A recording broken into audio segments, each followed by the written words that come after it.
Praise lord. ఈరోజు నేను మీకు ఓ మాట చెప్పాలనుకుంటున్నాను. అదేంటి అంటే, మన దేవుడు మన లోపాలని కూడా మనకి బలాలుగా చేస్తాడు.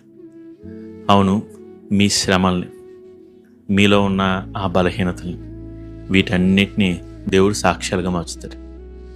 ఇదిగో శ్రమని చెప్పుకోవడం మనలో చాలామందికి ఇబ్బందిగా అనిపిస్తూ ఉంటుంది. అది మనం చెప్తే మనకు మనం తగ్గించబడతాం. కానీ సాక్ష్యాన్ని చెప్పుకోవడానికి మనం ఉవ్విళ్ళాడతాం. ఏంటంటే సాక్ష్యం అద్భుతంతో కూడుకుంది. అందుకని దేవుడు చెప్తున్నాడు, ఈరోజు నువ్వు ఏ శ్రమలో అయితే ఉన్నావు, ఈరోజు నువ్వు ఏ విషయంలో అయితే లోపించినట్టుగా ఉన్నావు, ఈరోజు ఎక్కడ నువ్వు నిస్సహాయుడిగా ఉన్నావు, ఇదిగో వీటన్నిటినీ నేను సాక్ష్యాలుగా మర్చిపోతున్నాను. అందుని బట్టి నన్ను నమ్ము అంటున్నాడు. మీరు ప్రభువుని నమ్ముతున్నారా? ఇదిగో నేను చెప్పిన మాటలు మీకు బాగా అర్థం అంటే మీకు చిన్న విషయం చెప్తాను. సర్ ఎడ్విన్ ల్యాండ్సన్ అనే వ్యక్తి మంచి చిత్రకారుడు. ఇతని ఎంత గొప్ప చిత్రకారుడు అంటే, కేవలం తనకు 13 సంవత్సరాల వయసు ఉన్నప్పుడు తన చిత్రాలు రాయల్ అకాడమీలో ప్రదర్శించబడ్డాయి. రాజులను సైతం ఇతను వెళ్ళి నేరుగా కలుసుకునే అంత మంచి ప్రావీణ్యం గల వ్యక్తి. ఈ వ్యక్తి ఒకరోజు ఓ పురాతన భవనానికి వెళ్ళాడు. ఇదిగో అందులో కుటుంబం నివసిస్తుంది. వాళ్ళు కూడా రాజు కుటుంబానికి చెందిన వాళ్ళు.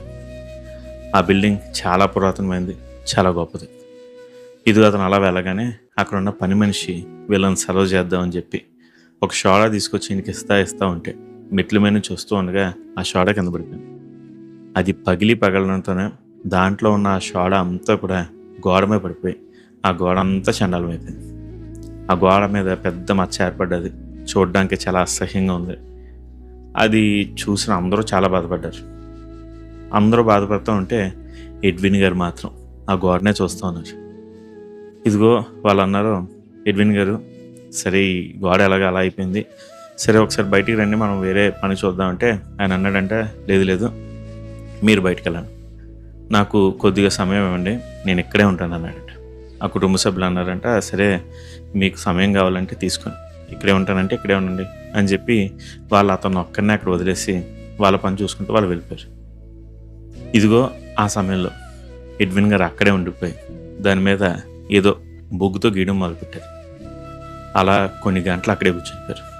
తిరిగి ఆ కుటుంబ సభ్యులు ఇంటికి వచ్చేసరికి ఏ గోడ మీద ఇంతకుముందు అసహ్యకరమైన ఓ మచ్చ ఉందో అదే గోడ మీద ఓ మంచి ప్రకృతి దృశ్యం, చెట్లు ఉన్నాయి, జంతువులు ఉన్నాయి, సెలయేర్లు ఉన్నాయి, ఇదిగో ఆకాశంలో పక్షులు కనిపిస్తున్నాయి.